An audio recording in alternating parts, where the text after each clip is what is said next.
Maçanico, maçanico, quando chove não se molha. Maçanico, maçanico, quando chove não se molha. Onde tem moça bonita, para as feias não se olha. Onde tem moça bonita, para as feias não se olha.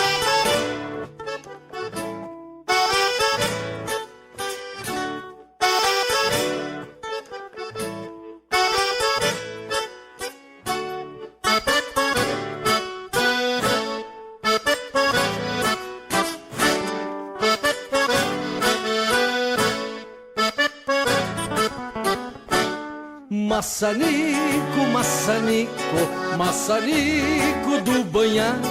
Maçanico, maçanico. Falar um pouco para vocês aonde vocês estão, por que ausentes. Eu há pouco falava que eu sou a quinta geração de uma família que chegou em 1700, final de 700, aqui nesse local. E eles chegaram por quê? Porque vieram aqui povoar as Três Sesmarias, assim era chamado, e eles teriam que trabalhar e produzir. Caso contrário, nós voltaria a domínio espanhol. Então eles adquiriu esse antecedente meu, da minha família, que é meu tataravô, Antônio Manuel Velho. Esse cara chega aqui e toma posse, quebra o tabu dos ausentes, que assim até ele chegar era ausentes. E o Império chamava essa região de ausentes, as Três Sesmarias dos ausentes. Bueno, ele quebra esse tabu e começa a função de arrebanhar gado selvagem, que era a função deles, para que isso tornasse importante para a coroa, ela tinha que ser produtiva. Então ele junto começa a trazer escravos e construir os mangueirões, que constrói 4 no Rio Grande do Sul, sendo o primeiro aqui do lado esquerdo meu, aqui na frente da fazenda, onde tem um chalé. Ali eram os mangueirões. A frente da casa não é mangueirões. Era jardim e pátio de deixar os cavalos. E aí eles começam essa função de chamar os arrebanhadores. Que os arrebanhadores nada é um tropeiro pegando gado, orelhando sem marca e sem sinal, né? E eles deixavam esses gado dentro dessas mangueiras por muito tempo, com sede, fome, até definhar o animal. Porque o animal era chucro, selvagem. E eles tinham que conduzir isso para a feira de Sorocaba. Então eles tinham, essa era o objetivo da Fazenda dos Ausentes. Ele construiu os mangueirões com os jesuítas e tem 9 filhos. Eu vou atropelar um pouco, se alguém achar que está atropelando, a conversa que eu acredito que alguém já sabe um pouco mais, pode me interferir, dizer, mas para aí, fala disso aí, quero ver o que é que tem, né? Estou aí para tentar esclarecer um pouco. E aí eles começam a criar a estrutura da fazenda. Aonde está essas casas de madeira não era a primeira casa que Antônio Manuel Velho fez, que foi o primeiro cara que chegou aqui. Segundo os historiadores dessa região, o maior povoador dos Campos da Vacaria é Antônio Manuel Velho. Não se tem essa história tanto como gerou tantas pessoas nessa região, né? E ele constrói a casa aí ao lado, que até a gente, esses dias uns arqueólogos nos visitando, nós achamos, mostrando o local onde era a casa que ele tinha feito provisório, um acampamento de pedra, de taipa, achamos a calçada. Então teria que agora mexer naquela calçada para identificar mesmo até a data que ele começou a trabalhar, né? Aí ele começa a fazer essa estrutura daí posterior da fazenda aqui, aonde está essa casa. Ele faz a casa aqui, era uma casa grande, né? E constrói essas calçadas de pedra irregular que estão aí atrás, isso aí são centenárias.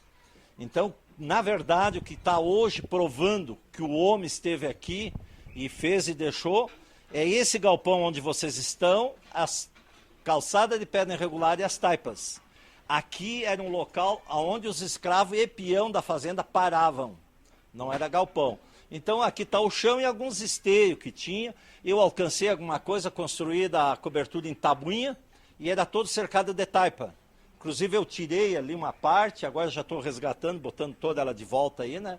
Isso aqui todo era fechado de taipa. Eles dormiam em cima, ali atrás tem uma parte com tijolos, né? Que eles dormiam, cozinhavam aqui no fogo de chão, então eles paravam aqui. Lá naquele outro galpão onde vocês chegaram, a metade daquele galpão era galpão de tropeiro. O galpão de tropeiro era uma característica muito interessante. A metade do galpão era assoalhada e a outra não. Que era onde eles deixavam as muambas deles, vamos dizer assim, e eles faziam fogo e ficavam ali. Então a fazenda nunca misturava as pessoas, um detalhe muito interessante. Cada classe no seu separado, seu quadrado. Então aqui era o serviçal, lá era tropeiro, e ali onde eu tenho a cozinha, que eu cozinho, era onde eles paravam a família. Cozinhavam ali, tinha fogo de chão, tinha um forno muito grande ali atrás, foi desmanchado. E tem as telhas, eu caracterizei lá na frente daquele galpão, vocês observam que tem uma varanda assim na frente, era as telhas que tinha toda a casa, é telha feita aqui mesmo. Os tijolos também foram feitos aqui. Tem o local da olaria, onde as pessoas extraíram as telhas. E eles construíram uma fonte d'água muito bonita, que é a forma de uma piscina ali, de taipa abaixo do chão, assim. É um desnível de 1 metro, mais ou menos, no olho d'água, calçado de tijolo. Tá meio sujo, sabe que a gente vai campeiro aqui meio sozinho, às vezes não tem muito tempo para isso. Então vocês sabem como é que é o homem do campo, se alguém já vê, ele vai, mas não é muito, né? Então se depois alguém quiser dar uma olhada na fonte, é uma fonte centenária, muito bonita. E essas peças que vocês estão vendo aqui dentro, toda ela é da família. O que não foi da família, que não tem história, eu tirei e abri um brick na cidade e vendo antiguidades lá, vendo móveis. Então eu tenho mais uma fonte de arrecadação, porque eu recebi uma visita do IFAM e o IFAM nos propôs o que nós queríamos aqui. Nós queríamos fazer um acervo, um museu, o que é. Aí a gente optou aí com a minha filha, que desculpa, não apresentei ela, que está ao meu lado, vou fazer um adendo aqui, a professora de História, Milena, né? E aí a gente optou de fazer um acervo. Então o que é que faz? Descarta tudo que não tem história, traz tudo que tem história de velho. E aqui eu deixo uma convocação até. Todos os familiares que for velho, que queiram guardar peças ou doar, nós estamos abertos, estamos já recebendo material, só que tem que ter história da família velho. Não precisa ser sobrenome velho propriamente, porque nós é uma misturança. Nós temos Velho, Vieira, Borges, e aí se segue um monte de pessoas aqui que tudo vem para o vértice do Antônio Manuel Velho, né? Então, a professora pediu que referisse lá no canto, tem um coxo lá de caneleira, e ele era maior ainda, era uma salgadeira de fazer charque. Então lá cabia uma vaca e pouco para fazer charque. A gente guardou. Lá do outro lado tem a queijeira, o coxo do soro, lá, né? E aí tem ferramentas. A fazenda aqui, não era a fazenda, o gado que existia aqui, um detalhe muito importante, que o gado era franqueiro, gado da aspa longa. Ali está alguns exemplares de aspas. Tem o franqueiro aspa fina, longa, e o borrachudo que é a aspa curta e grossa. Essas aspas que está emendada ali, eu ainda alcancei essas vacas, e era de uma vaca que nós tiramos, morreu de velha. Então aqui só tinha gado franqueiro. O Sebastião não está aqui, mas ele é um grande historiador do gado franqueiro, e isso se confirma e é fato verdadeiro. Aqui não tinha outra raça se não ser gado franqueiro. Isso aí ficou por muito tempo. Está fazendo criação novamente dessa raça. E a ausente já tem uns exemplares. Já tem algum do gado aspa longa. Porque aqui era só esse que tinha, né? Só o gado. Por isso que as taipas, elas são assim, a estrutura bem maior, né? Nós vemos elas mais largas, mais altas, porque esse gado ele era muito forte. Então, por isso, a necessidade de se fazer uma estrutura bem maior. E a gente acredita, né, por fontes de outros historiadores, que seriam os padres jesuítas que teriam, então, a primeira vez mandado fazer esses mangueirões. Nós temos na região quantos aqui da mesma... Nós temos 4, e o quinto em Santa Catarina, na fazenda São Bento. Em Santa Catarina nós temos um. É. Também da mesma medida que nós temos aqui. São exatamente iguais, as mesmas porteiras, a mesma estrutura. Isso é interessante perceber também a influência desses padres jesuítas que também estiveram aqui nas nossas terras, né? Inclusive nós temos uma comunidade aqui próxima chamada de Matemático, em homenagem a um padre jesuíta que controlava esse gado, e provavelmente deduzem que ele era o controlador. Então ele controlava os campos da vacaria. Eu vou um pouco assim falar do tamanho dessa história da Fazenda dos Ausentes. Fazenda dos Ausentes ainda E, historicamente, no Rio Grande do Sul, ela é o maior latifúndio do Rio Grande do Sul. Nunca se agregou tanta terra em um nome de uma pessoa só. Eu vou tentar dar umas dimensões que vocês mais ou menos conhecem, a região onde era a Fazenda dos Ausentes. Claro que foi o Antônio Manuel Velho adquiriu e o filho dele, um dos 9 filhos, ficou na fazenda, que era Inácio Manuel Velho. Esse Inácio Manuel Velho foi, na verdade, o maior adquirente de terras, porque ele me passa Santa Catarina e vai comprando as Sesmarias das Tijuca, dos Altos e São Bento, que vai lá na Serra do Rio do Rastro. Fazenda dos Ausentes, ela aqui, direção a Bom Jesus, é do Hortêncio Dutra para cá, da Fazenda Hortêncio. Tem um arroio chamado Passo do Carretão, e ali desce e vai no Rio Pelotas, que vai lá fazer foz no Pelotas chamado Ruivinho. E dali para cá tem a Chácara Pascoal, subindo pelo Pelotas, né? Dobrando para cá, ia Antas até encontrar o afluente do Rio Santana, e do Santana até os Aparados. Essa Fazenda Santana foi em 3 Sesmarias que ele ganha, o Antônio Manuel Velho ganha dote de seu casamento, ao casar com uma Ana Gonçalves Vieira de Santo Antônio da Patrulha, fazendeiro em São Francisco de Paula, chamado em cima da serra, que era muito interessante esse detalhe.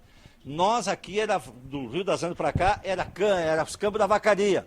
Por lado de lá, eram os campos de cima da serra, que na verdade todo ele era campo de cima da serra, mas eles se separavam dessa forma. Então esse cara ganha dote de casamento a Fazenda Santana, 3 Sesmarias. E ele compra 3 no leilão, ele manda fazer uma prévia medida, ele encontra 9 Sesmarias.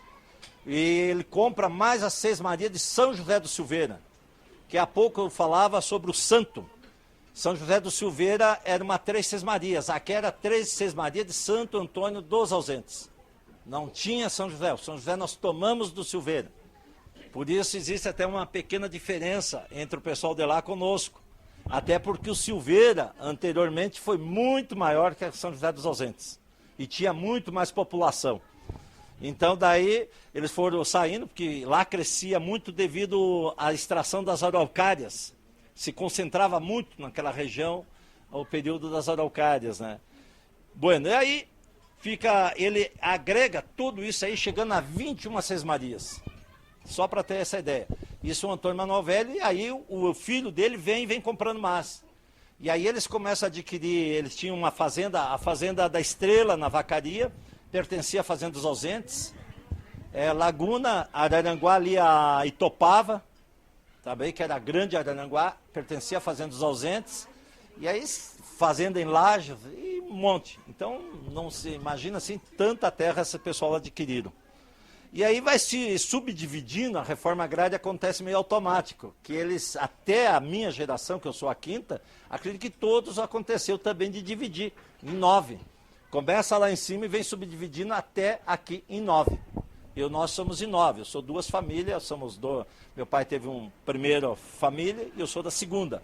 Meu pai era de 1903, eu sou bem antigo. Então tem muitos costumes antigos, por isso que às vezes vocês não reparem que eu me mantenho um pouco nessas histórias, embora dou umas afinadas aí por fora, né? Mas venho para cá e aqui estou todos esses tempos, já estou perto de 100 anos. Tony, uma pergunta para Zoreia e eu não sei o nome dos outros lá, estão questionando muito onde era a passagem do matemático. Passo, não a fazenda. Passo do matemático. Passo do matemático. Isso é uma pergunta. A outra espero que seja uma contribuição. Você falou que as coberturas das casas antigamente eram de tabuinha. Tabuinha era o pinheiro, a araucária, que era cortada em módulos de horas, mais ou menos uns 50 centímetros. E eles faziam, então, e eles depois separavam essa tora em lâminas que tinham a parte inferior mais grossa e a parte superior mais fina. Era feito isso com enxoque, machadinha. Com o cuitelo que está aí atrás, ó, de vocês. Alguém mostra lá o cuitelo, está aí, ó. Pode mostrar. Esse aí é o alisador de tabuinha. Lá atrás tem o maio de partir e a cunha. Lá atrás no serrote aparador, que está na vertical, lá atrás. Lá atrás de uma senhora lá. Não, não.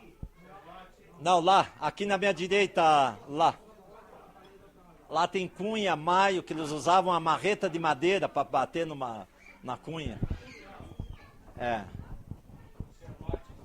Que era uma grupa, né? Isso. Duas pessoas. Mas enfim, eles faziam essa peça e depois cobriam as casas com essa tabuinha trespassada, né? Que era, lógico, para não chover para dentro. Então é só uma contribuição disso. Ótimo. Perfeito. Fica essa dúvida do É interessante porque a tabuinha a gente passa assim, muito batido, porque a gente acostuma falar. Esse dia a minha menina tem, a última das minhas meninas, que eu também sigo a hierarquia do meu pai. Eu tenho uma menina com 9 anos. E ela estava estudando lá e ela faz uma composição contando um caos daqui. A professora reprova quase ela, baixou lá para 80 a prova dela, porque a professora não entendeu o linguajar.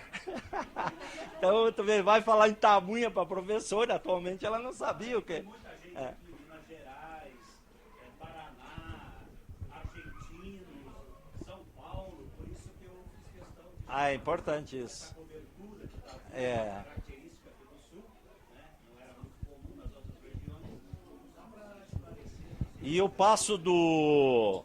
Eu exatamente não sei onde é que é o passo do matemático. Deduzem que eles vinham. Até eu falava há pouco tempo com os historiadores, o lá de Sorocaba, nós discutia por que os tropeiros tinham que andar só em lugar difícil. Porque se é que podia vir lá por cima direto a Bom Jesus, eles tinham que vir no matemático, que é só serra, né? Então, claro que existe uma explicação, nós depois conversando com o Luiz Antônio, mas outros, é que quem abriu esse caminho foi o Félix e o Cristóvão Pereira de Abreu. Ele tinha que ter contato com os índios. E onde é que o índio conhecia? O índio não ia conhecer campo aberto, ele conhecia porque ele estava nas encostas de mata. Então ele dizia, é por aqui que vocês vão. Então por isso, que nem eu passo Santa Vitória, tanto lugar bom que tem no Rio Pelotas que cruza até de a pé. Agora me largar num poço lá, numa calha do rio profunda, né? Acho que alguém conhece lá. Né? Então é umas coisas assim desse tipo. Então tem umas lógicas. Me dizem o pessoal que é na próxima barra do rio, abaixo ali da barra do rio Camisa com Antas, que eles vinham em direção para esse lado. A professora Lucila, ela deve saber mais a isso, até porque ela me falou até que viveu um período por ali, né, professora? Passou? O passo do matemático, quem me levou lá foi seu Paulo, que mora ali pro Arrepio. A gente vai no caminho da estrada do matemático, entra ali onde era a terra dos Morais, para quem conhece ali, vai por dentro, vai próximo onde tinha ali a furna do matemático, onde foram tiradas ali várias peças de índios. Isso na década de 60, é aquela estrada dos Morais ali, que era do seu Cacildo, do seu Jandiro Moraes, e a gente vai sair lá no Rio das Antas, é ali, inclusive eu acho que onde é que está seu Manuel Gaspar? Se eu não me lembro, seu Manuel Gaspar me mostrou onde é que era, e uma outra pessoa, seu Paulo, ainda me mostrou. É aqui, tem uma pedra, que inclusive aquela pedra era o nível para passar ou não. Se aquela pedra não estivesse aparecendo bem, não dava para passar, porque aí a correnteza era muito forte e levava animais, levava pessoas e tudo. É ali porque inclusive tem um corredor, tem o rancho do matemático, que fica no caminho para lá, alguns chamam de rancho queimado, porque pegou fogo, e ainda tem um trecho de estrada, que deve e um vestígio, né? E lá dentro do mato, na costa do rio, a gente procurando, ainda tem restos de taipa, claro, todas meio derrubadas, porque a vegetação cresceu e tudo, e se sai exatamente no passo do matemático. Eu disse, professor, eu não te levo lá, mas sei quem te leva. Só podia até permanecer para nós conversar mais ali, tinha me levantado a mão tabuinha. Quando era pequeno, eu ajudava meu pai a fazer. Um fabricante aí, ó. Inclusive, não era todo dinheiro que dava. Tinha que saber escolher o pinheiro. Meu pai derrubava um dinheiro, a gente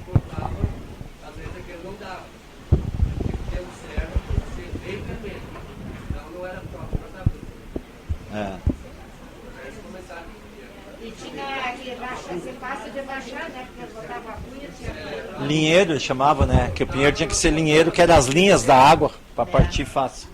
Se chamava pinheiro. Nós cortava as dorinhas mais menos de 80 centímetros e depois tirava tipo planchinha, Ah, cortando. Depois novamente ia cada vez cortando, né? Por causa do ponto é. de passar o critelo para fazer a tabuinha. Eu, casualmente, assim, como eu já falei, que estou perto de 100 anos, também fiz tabuinha e aprendi a fazer. Esses dias eu queria saber como é que cobria de tabuinha. O senhor falou ali que tem que fazer o trespasse e realmente depois ela vai trespassando em intercalado. Muito interessante. A primeira é dupla, bem, e ela fica grossa. E depois ela vai uma única só e vai fazendo em cruzado. Sempre tu tá fazendo uma fileira e avançando na segunda. Fazendo a fileira e avançando na segunda, né? Muito interessante. Tem que saber fazer. De baixo para cima. É. Pode. Tu disse que teu pai é de 1903. Isso. Eu de 1909. E aqui nessa região também de Vacaria. E eu morei aqui menina até os 7 anos. A minha casa era toda coberta De tabuinha, é verdade. Essas casas eram de tabuinha. É.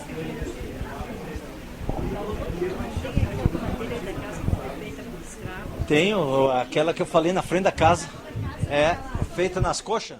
É, depois quando vocês quiserem ver as telhas que foram feitas aqui, estão na frente da casa. Inclusive tem um poste ali atrás de uma carreta e eu deixei uma telha à mostra ali com um cachorro, quando a telha estava mole, pisou em cima, tá lá as patas do cachorro, o sinal das patas, né? No telhado que era feita na coxa. É, e... Eu queria falar com você só sobre o franqueiro.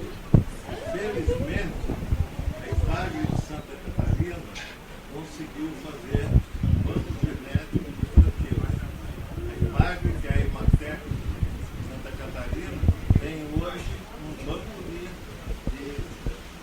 Isso. de lugar do franqueiro. Então nós vamos ter possibilidade, não sei se eles já colocaram no mercado, mas tem possibilidade de continuar. Isso. a produção do franqueiro. Professora, a senhora tem alguma coisa a acrescentar? Professora Milene? Nas novas pesquisas que eu venho fazendo, estou fazendo mestrado agora em museologia, porque o nosso sonho, né, junto com meu pai, é a gente fazer um tombamento de toda essa fazenda, né? Porque como diz meu pai, ele já está com 100 anos, né? Então daqui a pouco... Perto.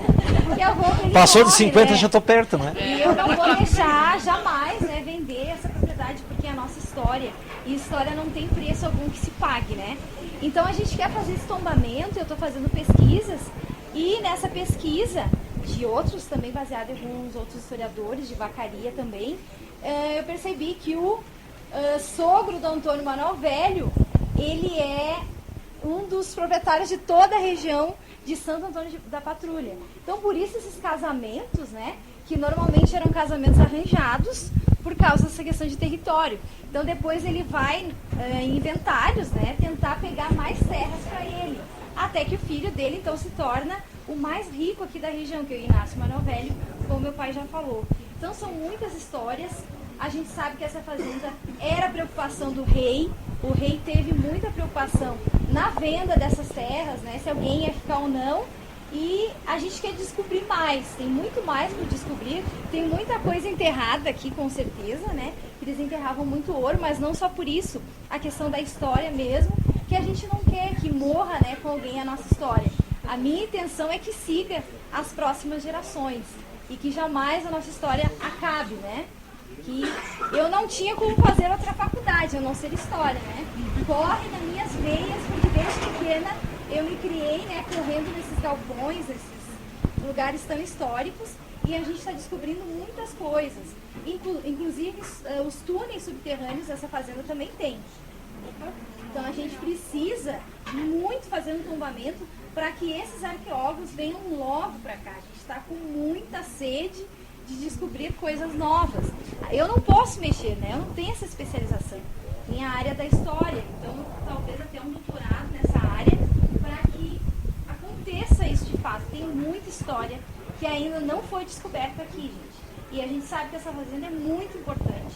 Foi a maior do Rio Grande do Sul. E isso a gente tem que falar, tem que estar na mídia, tem que aparecer.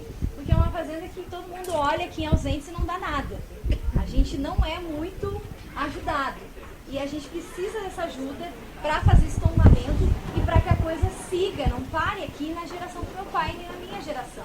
Então esse é o nosso sonho e eu deixo esse apelo, precisamos da ajuda de todos vocês, né, os historiadores, que a história não é minha, ela tem que ser de todos e para todos.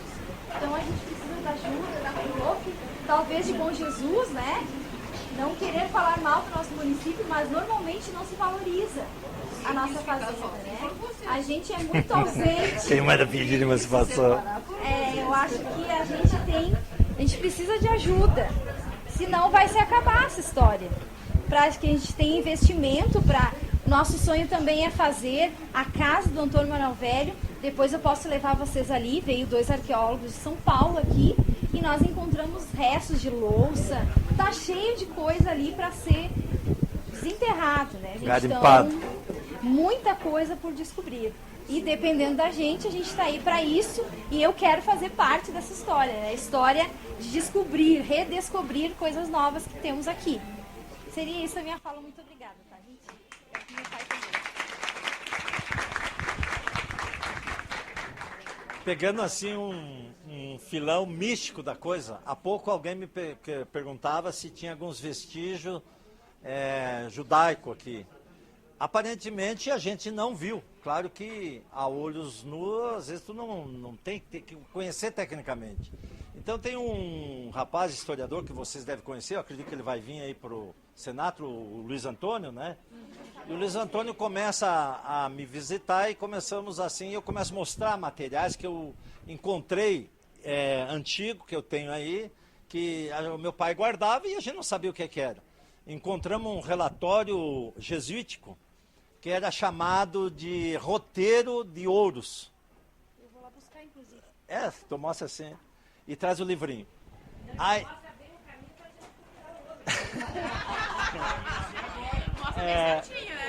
e aí o Sebastião também, mostrei para o Sebastião, que visita aqui, e o Luiz Antônio está muito interessado, e além disso nós encontramos no oratório, tinha um monte de livrinhos, e ele foi folheando curiosamente, achamos um livrinho dos Cavaleiros Templários.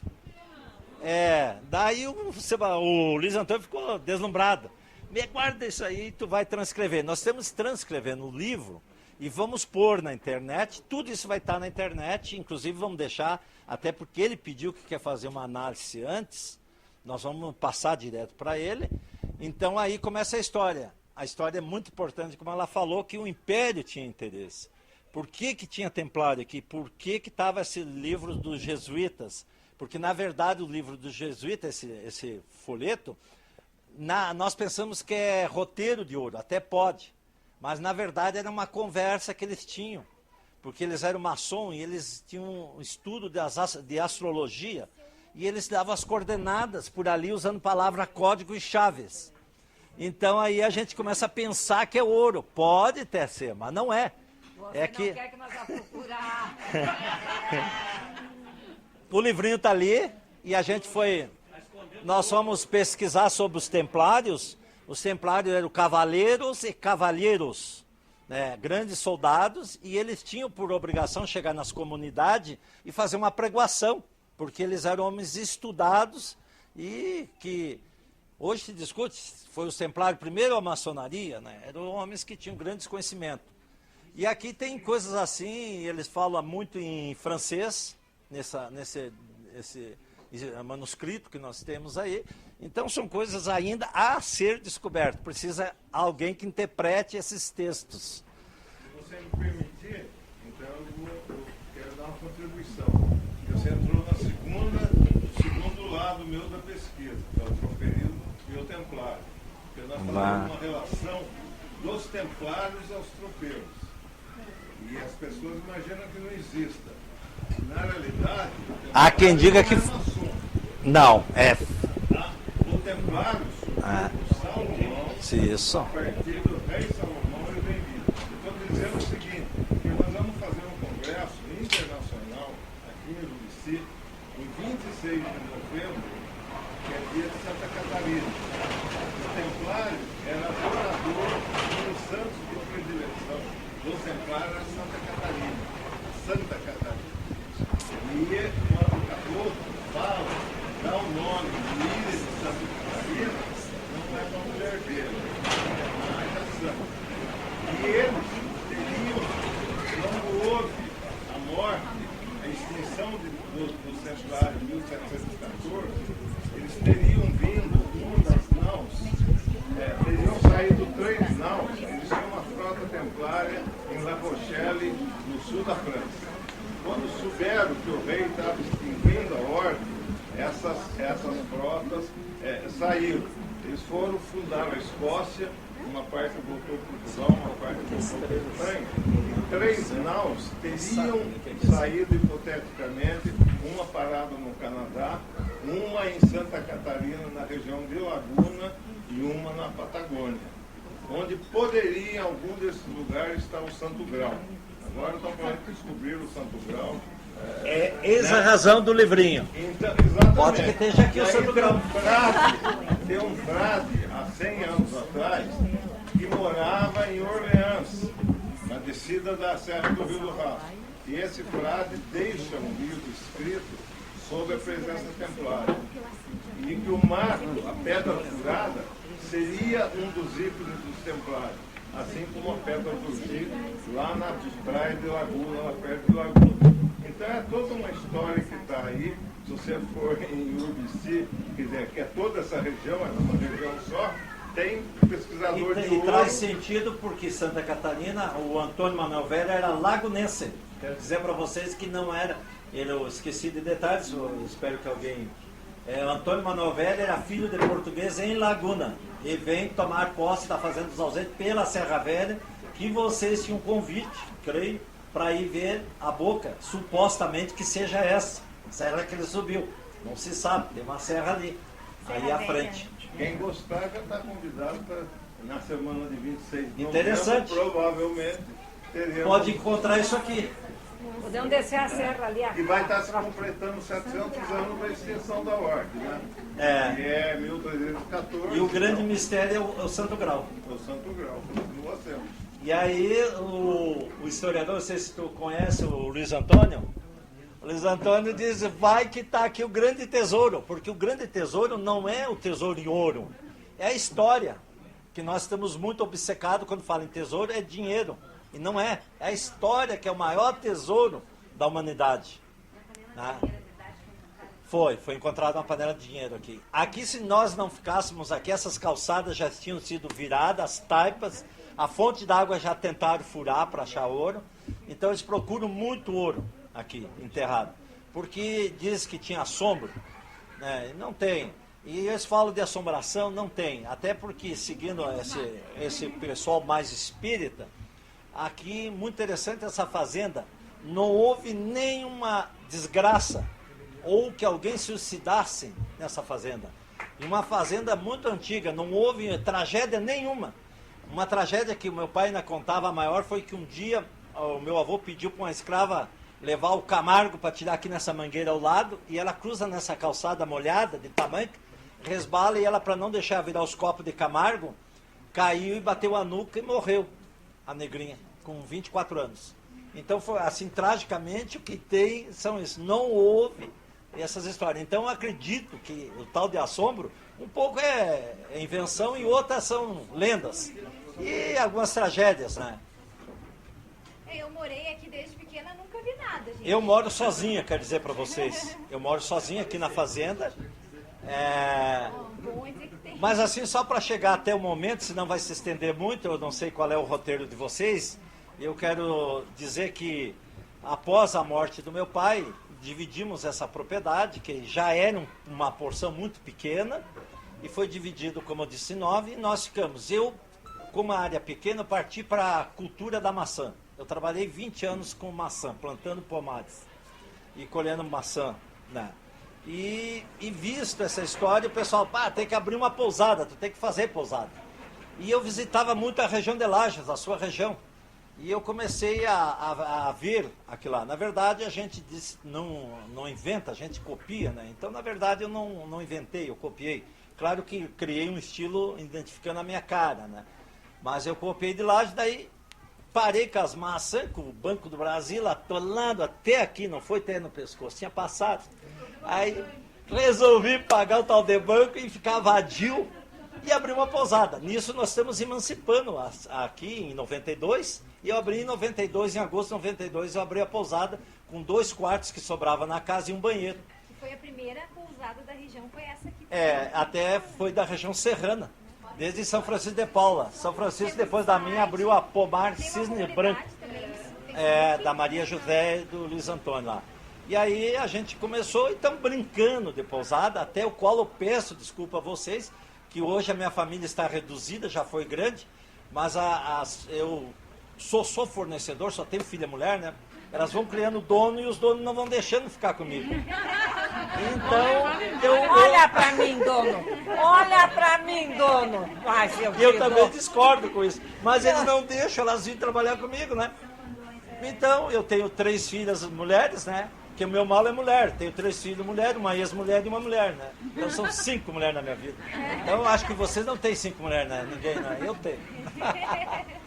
Então aí eu vou ficando sozinho e estou trabalhando, brincando. Como eu disse, peço excusas a vocês, que às vezes a gente não atende bem, porque a gente trabalha assim, ó, muito caseiro e doméstico.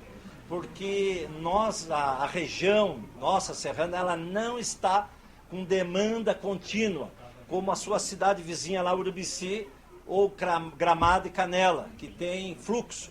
Então tu não pode investir em mão de obra, tu tem que pegar tarefeiro, diarista e levando com a família, levando com a barriga a coisa. Porque senão tu não tem. Eu chamo essa forma nossa, que eles do turismo discordam comigo, eu chamo essa nossa forma de alternativo. Isso é uma renda alternativa nas propriedades rurais que tem a vocação para o turista e a família. Se a família não tiver vocação, não vai.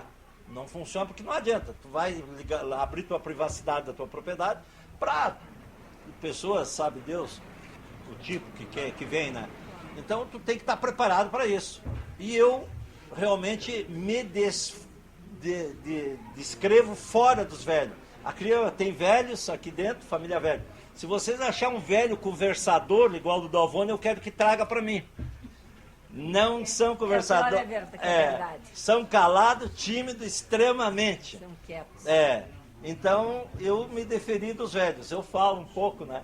Então, e eu gosto de estar relacionado com pessoas. O meu prazer é esse. Daí vou botar uma coisa que faz o meu prazer e ao mesmo tempo eu ganho dinheiro, né? Então eu estou aí com pousada, estou trazendo pessoal.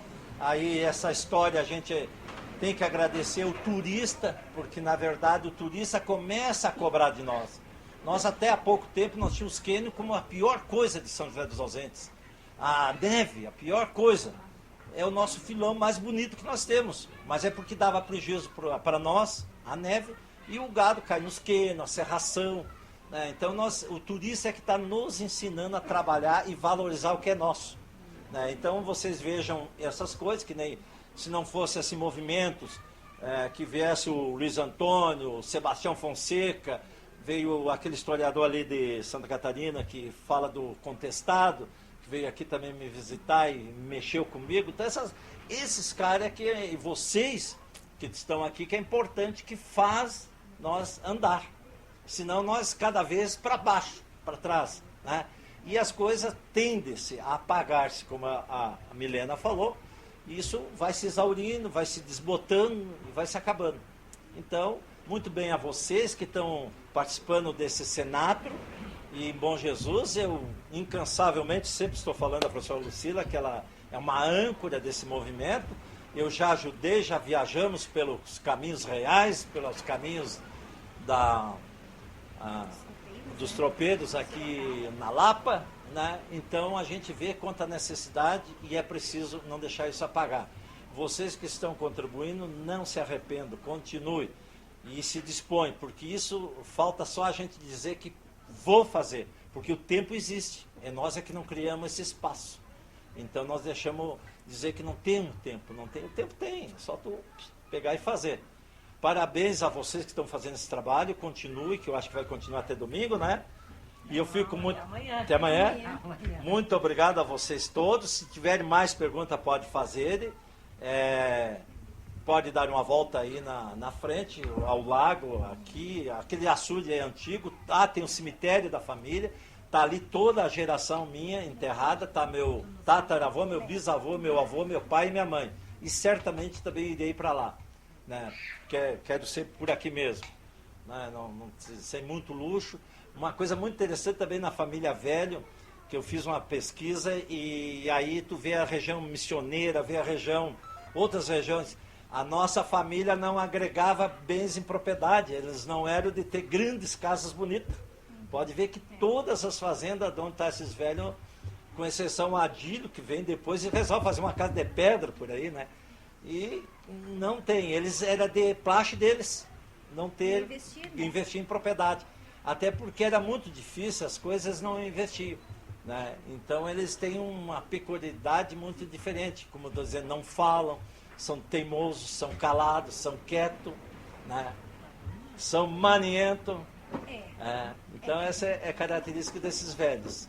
E velhos eu quero dizer que estão de Vacaria, Lages, a Urubici, a São Francisco de Paula, até encostar no litoral, está minado dessa raça. E São Paulo também São tem. Paulo, eu agora visitei Mostardas, também tem, que é um ramo, não aqui no Brasil, de Portugal, né? E os primeiros 9 filhos, parte desses 9 foram para São Paulo, só ficando Inácio Manuel Velho. E que fica o do bisavô do Ivo, que é um irmão do meu avô, que é o bisavô, Inácio Manuel Velho, filho, está enterrado lá na Fazenda Boa Ventura. Fui pesquisar no cemitério. Aí eu quero. Nós chegamos no museu lá de Silveira, lá tem uma foto do Inácio Manuel Velho, que é filho do Inácio Manuel Velho, vem a ser neto do Antônio Manuel Velho. Exatamente.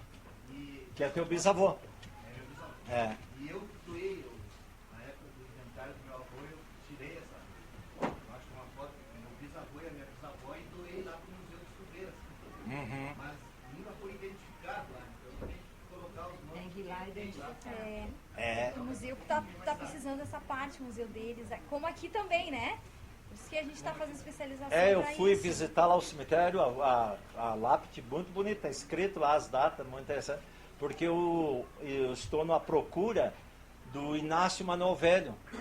Eles Porque colocavam ele o mesmo nome? Né? ele usava o mesmo nome, sabe que eles repetiam muito o nome. O Inácio Manuel Velho, pai desse que tu está falando, ele tem uma história que a gente descobriu que ele faleceu na Boca da Picada, descendo para Viamão. E a Boca da Picada chamada era lá em São Francisco de Paula. Lá tem uns historiadores que estão garimpando para mim achar, porque antigamente não se transportava morto. Onde ele morria se enterrava. E a mulher dele está enterrada aqui no cemitério e está ali a lápide toda. Então agora eu estou dando uma restaurada e eu não encontrando, eu sou obrigado a caracterizar que ele está ali. Mas existe uma informação que ele morreu lá. Ele era um homem que girava muito e ele morre antes da mulher dele 6 anos de infartou e morreu. Morreu com 76 anos. Morriam jovens pessoas antigamente. Com exceção o meu avô que morreu com 96. Dalvone, aqui na frente tem ali do canto da taipa também a pedra do selim. De montar cavalo. Para as mulheres montar a cavalo, que era o selim. Tem algum aqui? Não, tinha um aqui, foi emprestado para Gramado, tá? Foi para um hotel lá para levar, um que eu tinha aí. Tá, a mulher sentava, né? E botava a perna por cima do gancho. E para montar, tinha uma pedra normalmente com 2 degraus que tu subia e ficava na altura do animal que se afirmava assim, um pequeno impulso a gente montava. Agora, esse material que o Dalvone tem aqui é uma preciosidade mesmo. Eu estava olhando aqui, tem as ladainhas dos santos em latim. E aqui tem o que ele não queria contar, olha aqui. Nos barreiros fica embaixo do andouro um haver muito grande para achar. É necessário desviar a água. Na fonte da estrada, ao nasce, fica um caixão com muita soma de ouro. E por aí vai. E por aí vai. Tem ouro que não sei nem de onde é que é isso aqui. E aqui tem eu acho muito interessante. A gente acha. Vou desmanchando as taipas aqui do Dalvone.